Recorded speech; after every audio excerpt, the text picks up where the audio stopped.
That's Paula, Valerie, Maya, and Amani. They are part of a group of 11 kids who come every Tuesday to have fun in Meanwhile Gardens. So, the project we run at the Meanwhile Garden Association is called the Meanwhile Gardens Young Champions. We've got 11 of these children who come in, and we are promoting them to be our future gardeners, committee members, people who would protect the natural spaces of London. The idea began about 2 years ago when we had at the school, Arc Brunel Primary, that descended for 2 days, about 6 classes. We had kids running in all directions. It was mayhem. It was completely exhausting. And we went, oh my God. But we heard some of the comments from the children that they noticed the littering. We're an inner city garden along the State Union Canal, right near Trellick Tower, if anyone is familiar with that area. It's not locked. We deal with a lot of day-to-day with vandalism and dog stuff and all of that. But the children noticed that, and they commented on the litter, they commented on the dog stuff. And we heard those comments. And we're always looking for opportunities to build stronger relationships with the local schools. So when we heard about the Emergence Fund, we thought of those school children, and we had previously visited, and that school's just around the corner.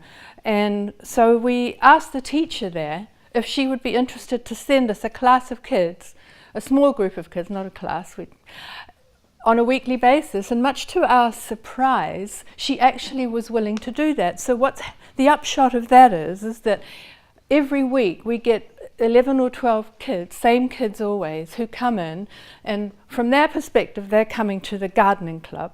And from our perspective, they're the Meanwhile Garden champions. And it was really exciting when we got the first funding and we could start this whole process. We had a group come in the last term of 2018, then we got the new group who came in September, and that's the group that we're currently working with. And so we have some of these kids have learning disabilities. Some of them, one of them doesn't speak any English. And just stop here a sec. So this is the little mini gardens which I'm going to mention. They love these gardens, it's hilarious.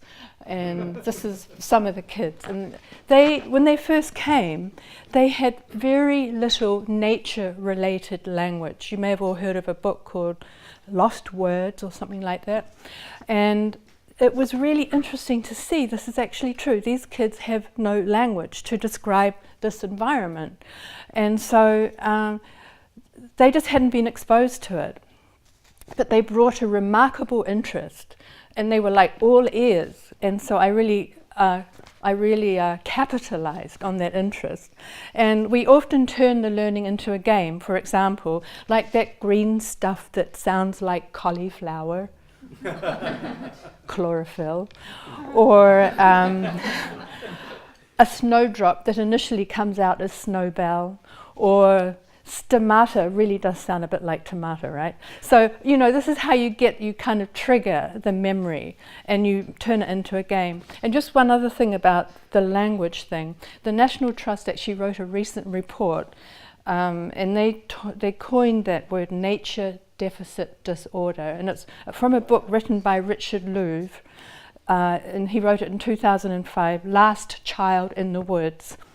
Human beings, especially children, are spending less time outdoors, resulting in a wide range of behavioural problems. So that's kind of what we're up against. Indeed, this autumn, we spent so much time outside. The autumn was beautiful. We spent the first 6 or 7 sessions outside. There's a whole bunch of play things in the garden, like the garden's got ponds and trees and it's got the big old skate park. But there's a bunch of kids play stuff, and they can climb ropes and walk along things that wiggle, and they love this. So we always start each session with a huge play up. And we also go around examining things, like at that time of year there's lots of spiders who build these most incredibly big wide webs, and You're going to see, just take in some of the comments as we go along.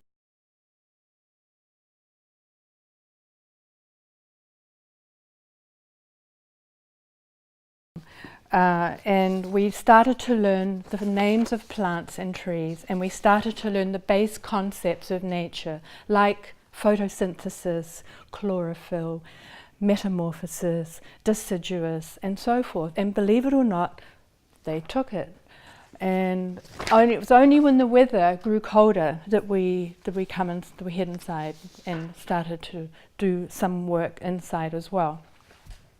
Me, as the person who develops the program, I always take care to expose the kids to the garden. It's not me. I told them actually when I first met them, I said, by the way, I'm here to help, but actually the main relationship you have here is with the garden. That's where I want you to go with this.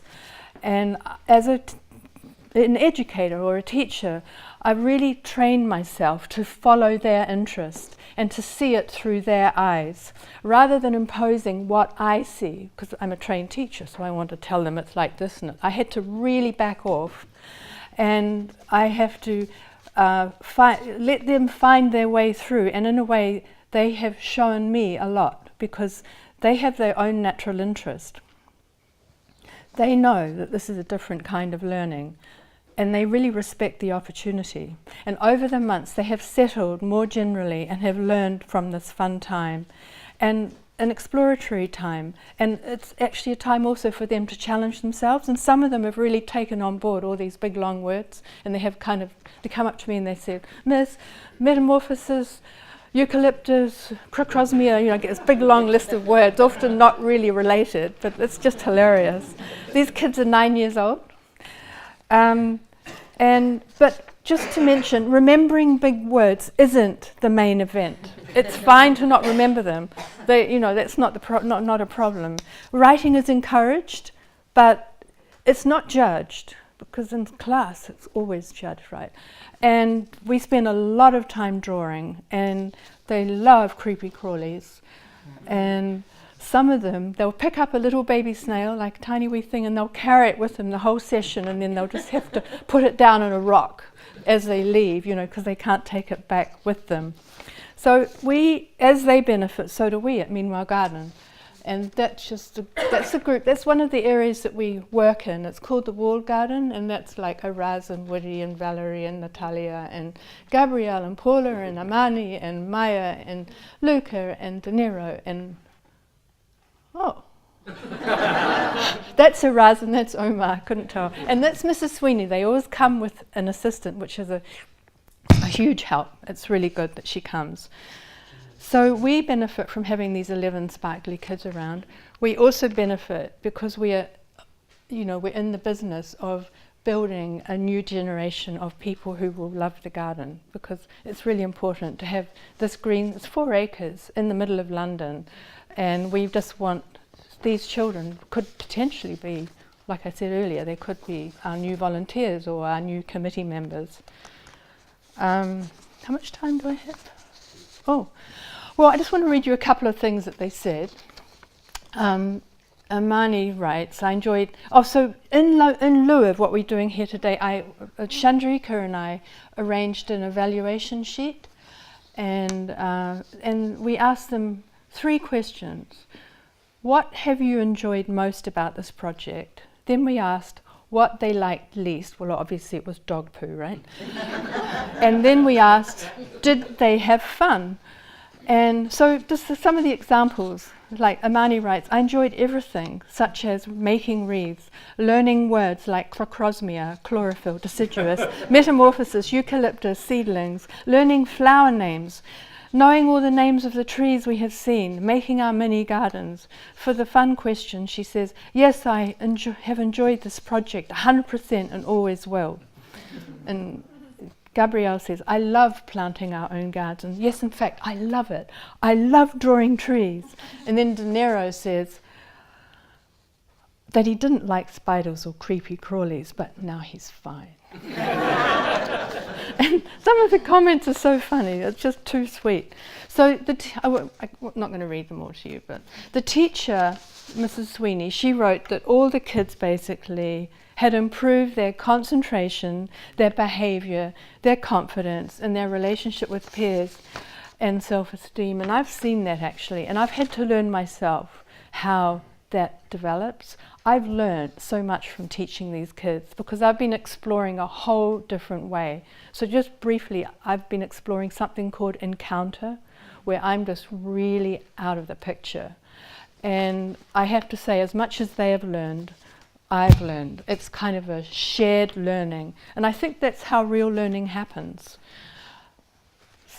So we've proven ourselves, meanwhile, that we can deliver such a project, and we're looking to repeat it, and we're also people are starting to hear about it, other schools, and they might like to send a class, but we have to organize ourselves. So last but not least, I just want to thank Emergence Foundation, everyone, for making this all possible, because I would never have done this. I had no idea this was going to happen, and this is part of that spark. This is completely unplanned trajectory. I had no idea. Just thought it would be good to teach the local kids in the school a bit about gardening, but the whole thing has turned into this really interesting and wonderful experience. So thank you all very much.